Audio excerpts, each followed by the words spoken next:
सबसे पहले आप सभी को महाराणा प्रताप की जयंती की बहुत बहुत शुभकामनाएं। मंच पे विराजमान जो संतगण हैं उनको चरण स्पर्श, और जितने भी मेरे वरिष्ठ जन हैं या मंचासीन विराजे हैं सभी को भी चरण स्पर्श, और जितने भी युवा साथी हैं सभी को जय माता दी। एक तो आप सब ने मिलकर मेरे को बहुत बड़ी उलझन में डाल दिया कि मुख्य वक्ता मैं ज़्यादा बोलना जानता नहीं हूँ, इससे अच्छा आपको सुनता तो कुछ सीखता आगे।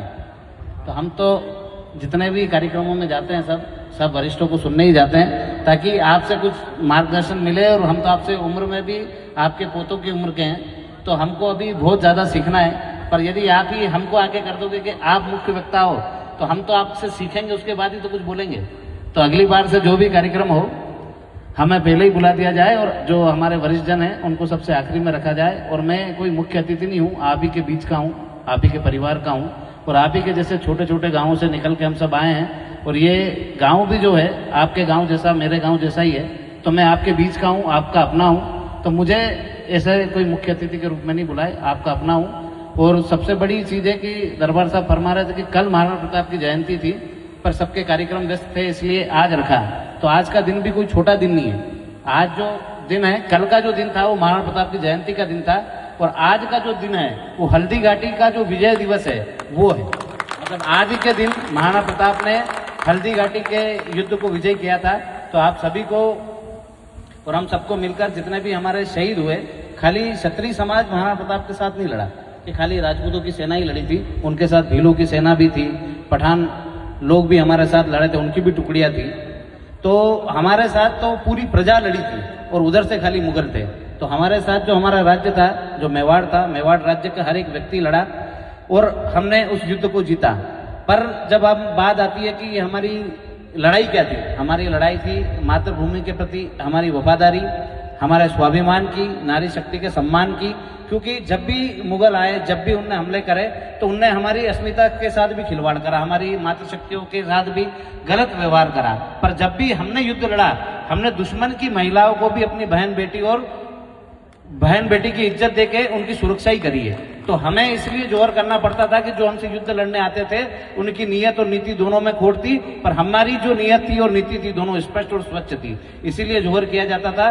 तो जब हमारे योद्धा शाखा करने जाते थे, युद्ध करने जाते थे, तो वो युद्ध करने के लिए जब निकलते थे उसके बाद जो हमारी महिलाएं होती थी, जो सतरानियां होती थी, वो जोहर करती थी ताकि उनकी अस्मिता पे और हमारे स्वाभिमान पे कोई चोट नहीं आए। तो हमने बहुत बहादुरी से युद्ध लड़े, सर्व समाज को साथ में लेके युद्ध लड़े। पर आज का जो परिदृश्य है, पहले राजतंत्र था, योद्धा से योद्धा लड़ते थे, आज लोकतंत्र है। आज की जो लड़ाई है उसमें हम कहीं ना कहीं पीछे रह रहे हैं, हम उसमें सम्मिलित नहीं हो पा रहे हैं। जिस प्रकार से पहले के राजाओं के साथ उनकी सेनाएं, उनकी प्रजा लड़ी, आज हमारे कहीं ना कहीं भाई कमजोर पड़ रहे हैं। जैसे दरबार साहब चुनाव लड़े थे, इनके चुनाव में हमारे सारे भाइयों ने सहयोग करा।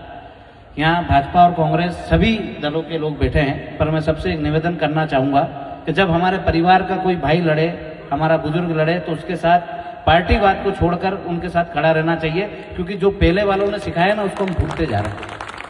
यदि थोड़ी थोड़ी मेहनत और भी सब कर देते तो कहीं ना कहीं आज हमको इनको पूर्व विधायक नहीं कहना पड़ता, आज हमें इनको कहना पड़ता कि हमारे वर्तमान विधायक और हमारे समाज के गौरव। आज समाज के गौरव तो है ही सही, पर पहली बार कोई व्यक्ति निर्दलीय लड़ा था, उसके पहले दलों से लड़े, बहुत अच्छे वोट भी आप लोगों ने दिलवाए, मेहनत करी।